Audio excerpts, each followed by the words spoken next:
Hello everyone, कैसे हैं आप लोग। सभी बड़ों को मेरा सादर प्रणाम और छोटों को ढेर सारा प्यार और आशीर्वाद। मेरे प्यारे भाइयों बहनों, आशा करता हूं कि आप लोग आज भी जहां भी होंगे बहुत अच्छे से स्वस्थ होंगे और अपनी पढ़ाई को निरंतरता के साथ एक सतत प्रयास जो आप कर रहे होंगे, एक सकारात्मक सोच के साथ आप अपने मंजिल की तरफ, लक्ष्य की तरफ हर दिन बढ़ रहे हैं। मेरे प्यारे भाइयों बहनों, मैं क्षमा चाहता हूं कि पिछले 4-5 दिनों से मैं कंटिन्यू आप लोगों से रूबरू नहीं हो पाया, आपके समक्ष खुद को प्रस्तुत नहीं कर पाया। उसके पीछे रीज़न ये था यार कि LLB मैं कर रहा हूं और उसका रिजल्ट भी आ गया है और आप लोग के आशीर्वाद से और आप लोग के सानिध्य, माता रानी के आशीर्वाद से मैंने LLB में अपने स्थान को फिर से एक बार टॉप किया है। और खुशी है कि कोई भी सफलता छोटी हो या बड़ी हो, अगर आपको मिलती है तो वो बहुत ज़्यादा मायने रखती है। आपको भरोसा मैं दिला दूं, और जो भी मेरी वीडियो देख रहे होंगे, मैं रेगुलर वो LLB का जो पेपर होता है वो 3 घंटे का होता है। और मेरे भाई बहन जो मुझे देख रहे होंगे, जो मेरे साथ शायद LLB कर भी रहे होंगे, आप लोग प्लीज़ कमेंट करिएगा, आप लोग बताइएगा जो मेरा वीडियो देख रहे हैं कि वो 3 घंटे का पेपर आपका ये भाई, आप मुझे जो भी मानते हैं, 1 घंटे के अंदर 30 पन्ने का जो 5 क्वेश्चन आते हैं, मैं 1 घंटे के अंदर 30 पन्ना पूरा लिख के 1 घंटे के अंदर 3 घंटे का पेपर 1 घंटे में करके आता था। और आप लोग के आशीर्वाद से, माता रानी के सानिध्य और आशीर्वाद से मैं पुनः एक बार फिर से अपनी कक्षा में सर्वोत्तम अंक के साथ पास हुआ। मुझे तो पता ही नहीं था कि रिजल्ट आ गया है। मेरे सर, मैं उनका बहुत सम्मान करता हूँ, जो मेरे भाई भी हैं, श्री राजन यादव जी, उन्होंने मुझे पर्सनली फ़ोन करके बताया कि हाँ भाई रिजल्ट आ गया है। तो तब जाके मैं यूनिवर्सिटी के साइट पे अपना रिजल्ट देखा। मेरे प्यारे भाइयों बहनों, सिविल सर्विसेज में UPSC हो चाहे वो PSC हो, कोई भी एग्ज़ाम हो, आप जब तक मेहनत नहीं करेंगे, जब तक आप अपना 100% नहीं देंगे, तब तक कोई भी एग्ज़ाम, चाहे वो छोटा हो या बड़ा हो, आपके लिए बहुत बड़ा हो जाएगा। मेरे प्यारे भाइयों बहनों, पिछले कई दिनों से वीडियो ना बनाने का बहुत सारा रीज़न रहा है। इसमें सबसे प्रमुख रीज़न ये रहा है कि थोड़ी तबीयत खराब रहती थी, थोड़ी व्यस्तता रहती थी, थोड़ा फील्ड वर्क रहता था। और आज मैं आपको बता दूं कि 28 अगस्त से लेकर 8 सितंबर तक मेरा लास्ट ईयर LLB का सेशन चल रहा है और ये पेपर स्टार्ट हो रहा है। तो उसके लिए मुझे, जैसे कि मैंने सिविल सर्विसेज में बहुत सारी चीज़ें, भारतीय राज्य व्यवस्था, बहुत सारी चीज़ें हैं जो कवर करती हैं LLB के सब्जेक्ट को, तो मुझे थोड़ा तो पढ़ना पड़ेगा, इसलिए मैं ऑनलाइन नहीं आ पा रहा था। लेकिन जैसे जैसे मैं फ्री होऊंगा, जैसे जैसे मैं खुद अपने आप को ये लगेगा कि हाँ अब ऑनलाइन आना चाहिए, तो ये 28 अगस्त से लेकर 8 सितंबर तक मुझे क्षमा करिएगा, क्योंकि मैं स्वयं अपने ही एग्ज़ाम की तैयारी कर रहा हूँ। और मैं चाहता हूँ कि जब किसी चीज़ की तैयारी की जाए तो समय उस पर दिया जाए, क्योंकि साल भर मैंने LLB के लिए कोई पर्सनल क्लास नहीं किया है, मैं किसी टीचर के सानिध्य में नहीं रहा हूँ, और मैं स्वयं से अपना खुद का सेल्फ कॉन्फिडेंस के साथ मैंने पढ़ाई की। और आज मैं फिर से जहाँ पे भी हूँ, मेरी किताबें मेरे पास आ चुकी हैं और मैं 7-8 दिन 10 दिन मैं आऊँगा ऑनलाइन। मैं ये कंफर्म नहीं कर सकता, मैं ये वादा नहीं कर सकता कि मैं हर दिन ऑनलाइन, अभी 28 अगस्त से लेकर 8 सितंबर तक मैं कतई वादा नहीं करूँगा कि मैं हर दिन ऑनलाइन आऊँगा। मेरे प्यारे भाइयों बहनों, आशा करता हूँ कि आप एक विद्यार्थी हैं और एक विद्यार्थी की जो भावना है, समय कितना महत्वपूर्ण है।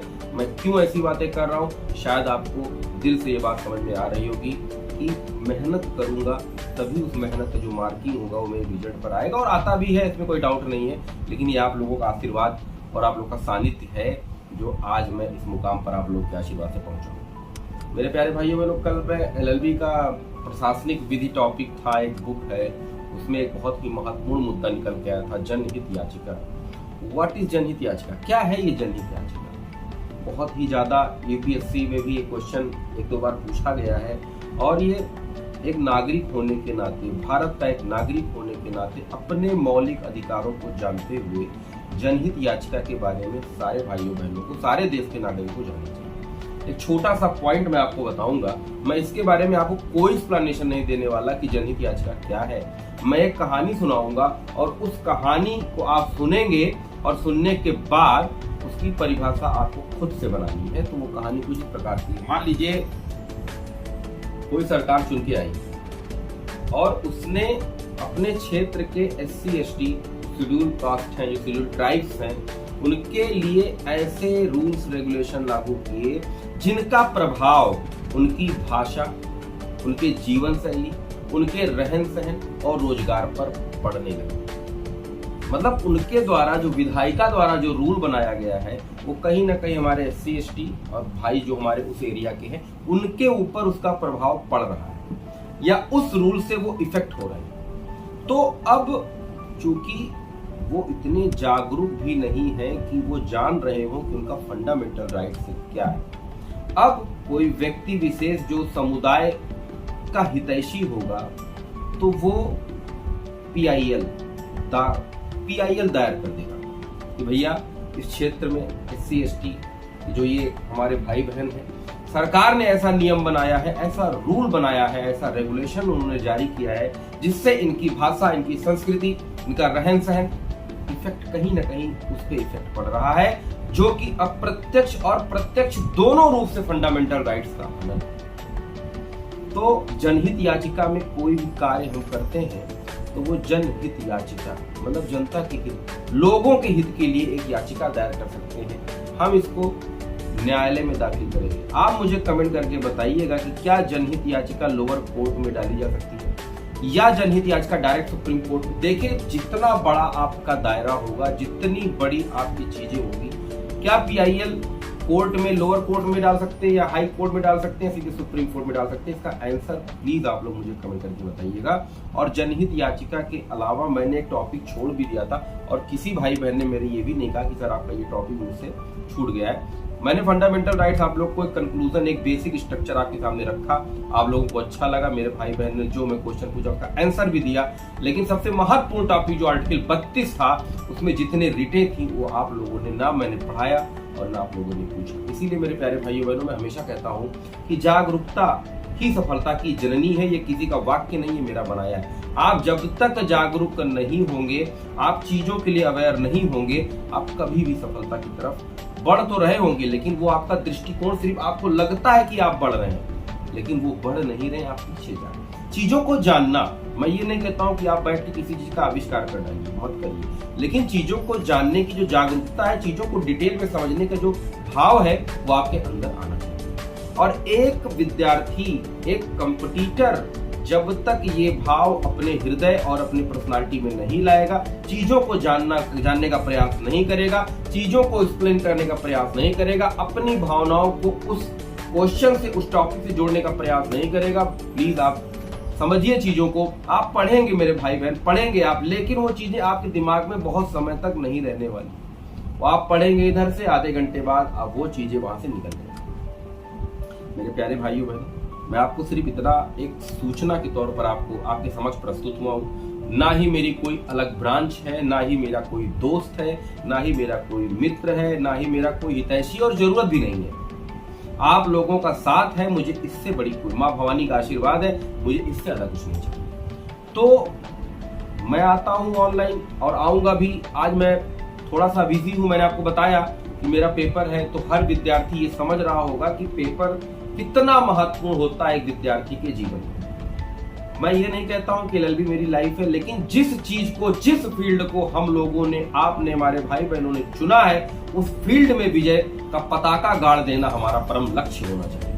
मेरे प्यारे भाइयों बहनों, आशा करता हूं कि जनहित याचिका ये कहां से ली गई है, ये क्या होती है, इसकी परिभाषा क्या है, इसका एग्जाम्पल क्या हो सकता है, आप मुझे मेरे व्हाट्सएप नंबर 8299033374 पर जरूर भेजेंगे। और जनहित याचिका की पहली शुरुआत भारत में कहां से होती है, इसके बारे में डिटेल में कुछ नहीं बताऊंगा। ये प्रश्न है, इसका उत्तर आपको देना है, और मैं इस पे पूरी विस्तृत चर्चा करूंगा। लेकिन आज ये प्रश्न आज मैं आपको दे रहा हूं, तो आपका फर्ज है, या आपका कर्तव्य है, या आपकी ड्यूटी है कि आप इसका उत्तर मुझे दें, मेरे कमेंट बॉक्स में जाके दें, या फिर आप मेरे व्हाट्सएप नंबर पे आप लिख के कॉपी में फोटो खींच के भेज दें। जिसका जैसा आंसर होगा मुझे बहुत प्रसन्नता होती है, अंदर से मेरा हृदय, मेरा भाव उत्पन्न होता है कि यार हाँ, मैंने अपना थोड़ा सा आउटपुट दिया, बच्चों ने मुझे इनपुट दिया, मुझे बहुत मजा आता है, मुझे अंदर से खुशी होती है कि हाँ, मेरा भाई बहन, कोई मेरा भाई या मेरी कोई बहन आगे बढ़ रही है, मुझे अच्छा लगता है। पर्सनली बता रहा हूँ मैं, मेरा कोई फीस, आपसे मैंने कभी ये बोला कि डिस्क्रिप्शन में मेरा अकाउंट नंबर दिया, प्लीज आप लोग उसमें कुछ, ये मेरी फीस है, मेरी कोई फीस नहीं है, ना ही मैं यहाँ पर अपने आप को दिखाने के लिए आऊं, लेकिन जिन परिस्थितियों से, जिन असफलताओं से मैं गुजरा हुआ हूँ, वो आपका महत्वपूर्ण समय वहां पर बच जाए और उन जगहों पर आप ना जाए। वो गलतियां जो मैंने की, वो गलतियों से आप रूबरू रहें और दोबारा ये गलती ना करें। बस सिर्फ इसलिए मैं ऑनलाइन आया हूँ मेरे प्यारे भाई। मेरा कोई भी, मेरा पर्सनली बता रहा हूँ, मेरा कोई भी मोटो नहीं है, ना मैं बहुत सफल, ना मैं बहुत ज्यादा फेमस होना चाहता हूँ, ना मैं बहुत ज्यादा ऑनलाइन आके आपके समझ दिखाने का प्रयास करता हूँ कि मैं बहुत ज्यादा अच्छा हूँ। आप लोग मेरी बातें सुनिए, प्लीज सब्सक्राइब कर लीजिए, प्लीज लाइक कर लीजिए। इच्छा है तो करिए, ना हो तो मत करिए। अच्छे ना लगे तो आप गाली भी दीजिए, आपकी जो इच्छा है आप करिए, लेकिन मेरा भाव हमेशा आप लोग के लिए सकारात्मक रहा है और रहेगा। तो जनहित याचिका का ये प्रश्न है, ये बहुत अच्छा है। इसको आप जब पढ़ेंगे तो 4 नई चीजें आपको पता चलेंगी। और अनुच्छेद 32 से हम लोग परसों पक्का चर्चा करेंगे। कल जनहित याचिका पे मैं भी सारी चीजों को आपके समक्ष रखूंगा, जो आपके एग्जाम के लिए, जो आपकी परीक्षा के लिए, जो आपके इम्तिहान के लिए महत्वपूर्ण होंगी। मेरे प्यारे भाइयों बहनों, आज का ये मौसम, आज का ये जो तरीका है, तो सीधी सी बात जान लीजिए, इस दुनिया में ना आपका कोई साथी है, ना आपका कोई मित्र है और ना आपका कोई हितैषी है। हम स्वयं अपने हित के लिए कार्य करते हैं, इसलिए हम स्वयं के हितैषी हैं और हम स्वयं आगे बढ़ेंगे। कोई आदमी, कोई व्यक्ति, कोई भी विशेष वर्ग आपको आगे बढ़ाने का काम ना कभी किया है, ना कभी करेगा। हाँ, एक काम वो लोग करेंगे, यदि आप आगे बढ़ेंगे तो आपको पैर पकड़ के पीछे खींचकर आपको ये करने का प्रयास हर व्यक्ति आपके समक्ष करेगा। लेकिन आप घबराइएगा नहीं, डरिएगा नहीं, हारिएगा नहीं, डट कर सामना करिए।